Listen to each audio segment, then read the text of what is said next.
Halo teman-teman semua, selamat datang lagi ke video dari modul gratis dari Akademi Fitness.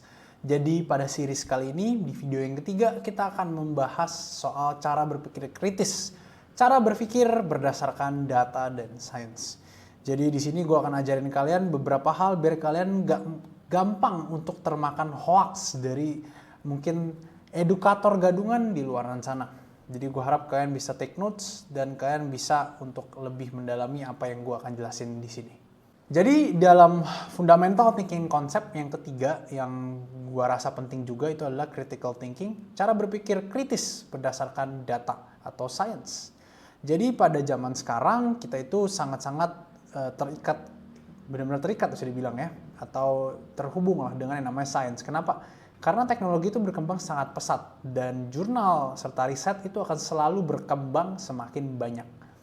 Nah, karena jurnalnya semakin banyak itu, orang itu bisa memanfaatkan jurnal dengan cara mencari jurnal yang lebih mensupport idenya tanpa memperhatikan jurnal-jurnal lainnya. Dan kalian akan jadi lebih gampang untuk tanda kutip diatur dan juga digiring ke suatu opini. Jadi di sini gue akan ajarin kalian cara biar kalian nggak sampai jatuh ke lubang tersebut. Yang pertama, literatur sains bukan langsung 100% menjadi patokan. Ketika kita membicarakan soal literatur itu biasanya revolve atau berada di bawah sebuah hipotesa nih. Nah, hipotesa itu biasanya bisa jadi benar, salah, atau kurang tepat. Jadi kalau misalkan beberapa literatur itu menyatakan bahwa belum konklusif atau inkonklusif, maka ya itu tidak bisa dijadikan 100% patokan. Selama riset yang dilakukan itu masih mempunyai kekurangan yang melebihi kelebihan atau hasilnya, maka ya belum tentu bisa kita anggap sebagai literatur yang valid. Misalkan mungkin limitasinya yang sample size sedikit, atau mungkin limitasi sample size atau sampel yang tidak terlalu relate dengan apa yang kita jalani. Misalkan biasanya kan pada kelinci percobaan atau pada tikus percobaan ya gitu ya. Kita melakukan sebuah riset. Bisa jadi memang itu cuma ada di tikus aja dan bukan di manusia. Jadi nggak bisa kita melihat riset itu langsung dengan hasilnya doang atau konklusinya doang. Kita harus lihat juga secara penuh. Jadi sebenarnya literatur sains itu digunakan untuk membuat sebuah pola pikir kritis. Ketika kalian punya pola pikir yang kritis, maka kalian bisa lihat literatur sains itu sebagai alat dan bukan sebagai tuan. Gitu ya. Tugas kalian itu adalah menganalisa dan menyimpulkan jalan berpikir kalian masing-masing dari berbagai literatur yang ada. Jadi ada banyak sekali literatur. Ketika kalian sedang melihat atau menganalisa suatu fenomena dan kalian butuh yang namanya data atau istilahnya butuh scientific evidence, maka yang kalian harus lakukan adalah cari sebanyak-banyaknya data yang mungkin ada. Kenapa? Semakin banyak data, maka semakin kalian bisa menyimpulkan pola pikir kalian sendiri. Ada beberapa support atau ada beberapa jurnal yang akan mensupport ide kalian, ada beberapa jurnal yang mungkin akan men-challenge ide kalian, ada beberapa jurnal yang akan membuat ide kalian itu terkesan salah ya mungkin. Jadi kan harus cari semuanya, baru kalian nanti akan lihat polanya itu seperti apa. Misal ada jurnal yang mungkin sering gue baca, contohnya latihan sampai failure itu gimana, optimal atau enggak. Dari 5, mungkin 3 menyatakan lebih baik kita latihan sampai failure, mungkin 2 menyatakan ini mungkin ya, mungkin 2 menyatakan latihan jangan sampai failure karena hasilnya pun akan sama aja. Ketika sampai failure malah kalian terlalu capek. Nah, kalian harus lihat semuanya secara keseluruhan. Kalian lihat lebih banyak yang mendukung mana. Kalau misalkan masih belum ditentukan, maka ya nggak ada salahnya kalian untuk melakukan educated guess namanya. Ya, jadi kan udah tahu ilmunya, udah tahu teorinya, ya kalian bisa untuk guessing. Karena apapun yang kalian lakukan, sebenarnya jika tidak membuat kalian itu berbahaya atau membuat kalian itu seperti apa ya bisa dibilang ya, itu akan oke-oke aja selama kalian punya dasar teorinya. Nah, jadi scientific literature ini dijadikan sebagai dasar teori kalian dan bukan sebagai pola pikir kalian. Jadi ini langkah menganalisa kumpulan jurnal ya. Pertama, itu analisa mendalam. Coba lihat metodologi, limitasi, dan juga kesimpulan yang dibuat oleh sang peneliti. Jangan cuma lihat kesimpulannya doang, tapi lihat secara keseluruhan. Mungkin kalau misalnya kalian niat, baca juga latar belakangnya. Kenapa dia awalnya mau seperti itu? Apa dia menemukan sebuah teori itu salah?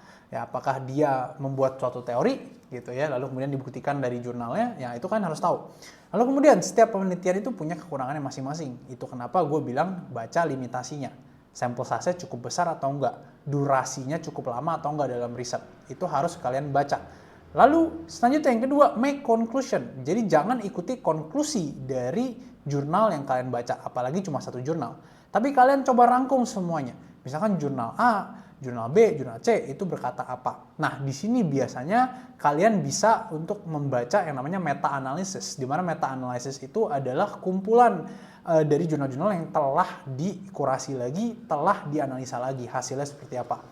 Jadi sebenarnya jurnal itu juga ada banyak sekali tingkatannya teman-teman. Ada yang tier-nya lah, tier list-nya bisa dibilang ya. Ada yang sampel size-nya besar, ada yang sampel size-nya sedikit, ada yang sudah meta-analysis, bahkan ada yang meta-regression namanya. Jadi itu berbeda-beda semuanya.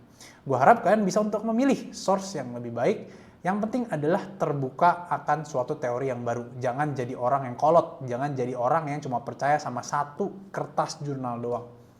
Yang terakhir, itu adalah final thinking process. Pada akhirnya dari berbagai jurnal yang ada, dari berbagai kasus yang kalian lihat, otak kalian tuh akan jadi jauh lebih tajam dalam berpikir, jauh lebih kritis dalam berpikir. Mungkin dari fenomena-fenomena yang kalian lihat, lebih bagus mesin atau lebih bagus barbell, latihan sama failure atau enggak, kalian akan bisa merumuskan sebenarnya kalian itu mau latihan seperti apa. Ya, jadi dalam prosesnya kalian tetap harus belajar terus. Jadi itulah sebenarnya adalah seni yang bisa gue bilang ya, seni yang dilatih.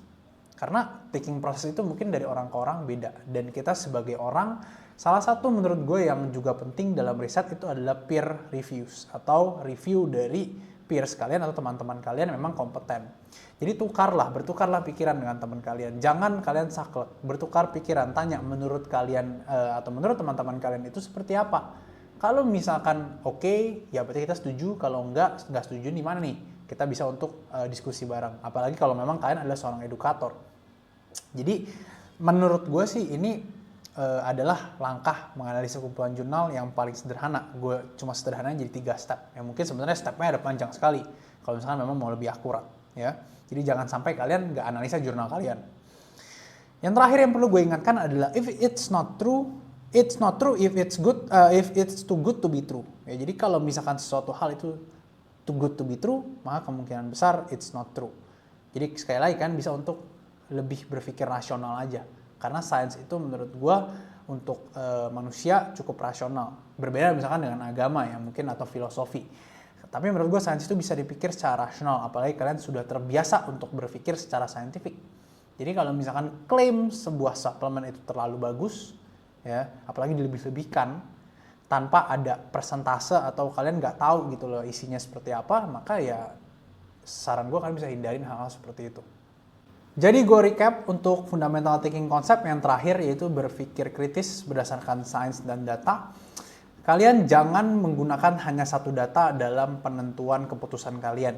Ketika kalian ingin melakukan penentuan keputusan, selalu lihat dengan jarak yang lebih jauh, dengan zoom out, dengan literatur yang lebih banyak. Kalian bisa untuk melakukan survei dan riset dari literatur-literatur yang kalian sudah baca. Jadi analisa mendalam, baru kalian boleh melakukan pengambilan keputusan. Nah, dari pengambilan keputusan tersebut juga kalian melakukan yang namanya tes ke diri kalian, cocok atau enggak. Semakin berjalannya waktu, barulah kita mendevelop yang namanya critical thinking process, di mana kita akan jadi lebih tajam dalam berpikir.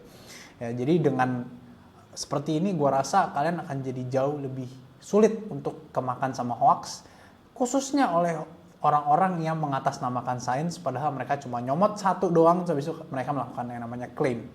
Jadi saran gue, kalian bisa untuk aplikasikan apa yang gue kasih, dan jangan lupa agar kalian selalu terbuka dan juga berpikiran kritis terhadap apa yang kalian dengar. Jadi gue adalah Nix Jaya, ini adalah series Fundamental Thinking Concept, dan gue harap kita bisa bertemu lagi di video yang lainnya. Bye.